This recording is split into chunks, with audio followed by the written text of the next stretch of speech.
I wanted to get a clarification earlier. One of my colleagues asked you, have you seen anti-Muslim protests on campus? I have seen, we have had pro-Israeli demonstrations on campus. No. But just not a protest that was not, against Muslims. No, I have Have you not seen one against Arabs? No, I have not. Have you seen one against Palestinians? No, I have not. Have you seen one against Jewish people? Have you seen a protest saying we are against Jewish people? No, I have seen. Okay, thank you for that clarification. There has been a rise in targeting and harassment against anti-war protesters because it's been pro-war and anti-war protesters is what it seems like, correct? Correct. There has been. Okay, thank you. Activists on campus, including Jewish students, Black and Brown, Arab and Muslim students.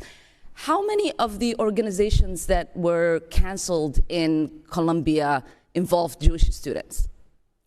One of the organizations is called Jewish Voices for Peace. Yes, and it encompassed of Jewish students? Yes. Okay, thank you. There's been a recent attack on the democratic rights of students across the country. I was appalled to learn that in April, Colombia suspended and evicted 6 students for their involvement in the pro-Palestinian panel event on campus.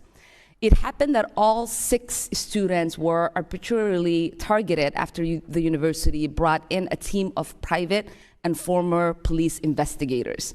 These investigators harassed, intimidated Palestinian students at their homes, demanding to see students' private text messages and sent threatening emails to the leaders of those pro-Palestinian groups.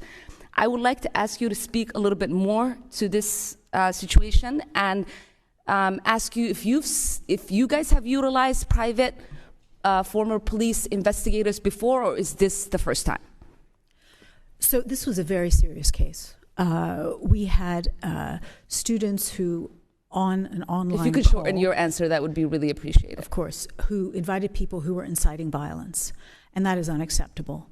And so we needed to get to the bottom of it, and so that's why we brought private investigators along with notifying the FBI. How secure were you, these students that you evicted and suspended were involved? Did you do any investigation? Was there a hearing? They refused to cooperate with the investigation, and so until they do so, they are suspended. Okay, thank you. And then in January, there was an incident involving students that were protesting that were attacked with a toxic chemical substance, leaving many hospitalized. A lot of them did not receive support from the school administrators. Can you speak to what is happening with the investigation, if you all are cooperating, and why weren't the students provided any support after they've experienced that attack? So this is still with the police, and as far as we know, we think it was an odorous substance, and we did reach out to all of those students who said they were affected. Many of them didn't want support. We also it took you guys more than 4 days to reach out to students. No, I don't believe that's correct. Okay, actually. Will you respond, give me a written response with the fact that you all responded right away to those students? Yes, I would be happy to do that. All right, appreciate that. And it looks like there's been a lot of doxing and harassment that has taken place. What protections are a student being provided?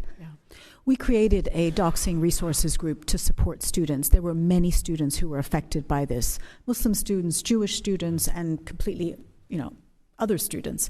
That group we had 90 students reach out to that group to get support in terms of both technical support, legal support, privacy scrubbing, and so on. And before I run out of time, I wanted to ask what do your rules say about professors that harass students online, like Professor Shai Davidar has done, and professors who directly attack you as the president as a coward and a liar?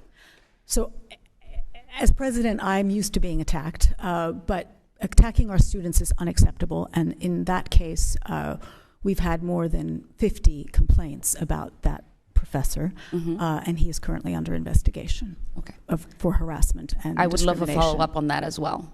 Thank you so much. I yield back.